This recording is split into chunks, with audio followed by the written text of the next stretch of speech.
Assalamu alaikum. This is Hassan Bhuiya from Noakhali Chatkhil. Here it is the last condition of flood in our local village Karatkhil, Shahapur, Chatkhil, Noakhali.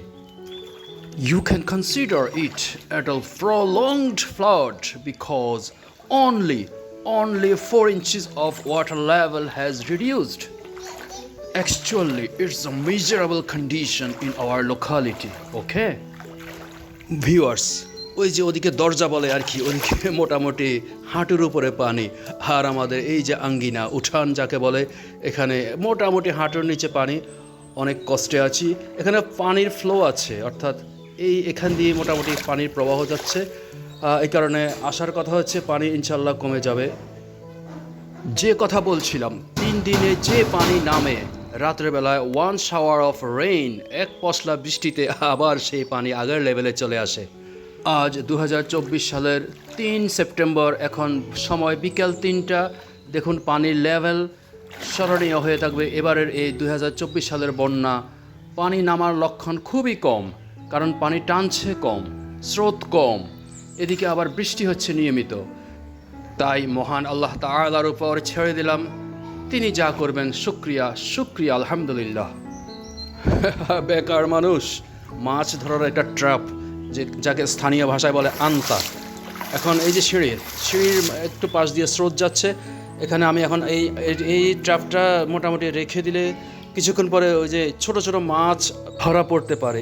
এই জন্যই বন্যা পরিস্থিতি নিয়ে আর কি বলবো, প্রায় সব বাড়িতে মোটামুটি পানি আছে।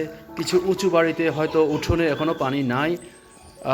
এছাড়া মোটামুটি প্রত্যেক বাড়ি দরজা যাকে বলে, অর্থাৎ বের হওয়ার রাস্তা, সেখানে পানি একদম, অনেক পাকা রাস্তায় পানি। আমাদের পার্শ্ববর্তী পাকা রাস্তায় এখনও হাঁটু পানি। যাক, আল্লাহ তাআলা এই বন্যার পানি নামিয়ে দিন, আমাদের সবার যাতে উপকার হয়, স্বাভাবিক জীবনযাত্রা যাতে চলে আসে। এদিকে ত্রাণ তৎপরতা মোটামুটি ভালোই চলছে।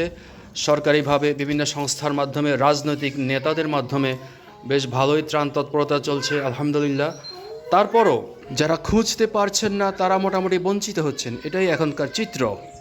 ভিউয়ার্স, সবাই দোয়া করবেন যাতে আমাদের এদিকে, অর্থাৎ নোয়াখালী, লক্ষ্মীপুর, কুমিল্লার কিছু অঞ্চল এবং ফেনীর বন্যা পরিস্থিতি যেন দ্রুত উন্নতি হয়ে যায়, এটাই আমরা সবার কাছ থেকে দোয়া চাচ্ছি। যদিও ফেনীর পরিস্থিতি অনেক উন্নতি হয়ে গেছে, আমাদের এদিক থেকে পানি নামতে অনেক সময় লাগবে। অবস্থার দৃষ্টি মনে হচ্ছে পানি খুব আস্তে নামছে। বিশ্বাস করুন, মাত্র 4 ইঞ্চি পানি কমেছে এত দিনের বন্যায়। তো পরিস্থিতি আসলেই ভালো না। যাক, আবারও আল্লাহ তাআলার কাছে মিনতি, তিনি পরিস্থিতি স্বাভাবিক করবেন, বন্যার পানি কমাবেন, সবাইকে স্বাভাবিক জীবন ছন্দে ফিরিয়ে আনবেন। এই বলে আমি মোহাম্মদ হাসান ভূঁইয়া, করটখিল গ্রাম, 1 নং শাহপুর ইউনিয়ন, চাটখিল, নোয়াখালী থেকে বিদায় নিচ্ছি। আসসালামু আলাইকুম ওয়া রাহমাতুল্লাহি ওয়া বারাকাতুহু।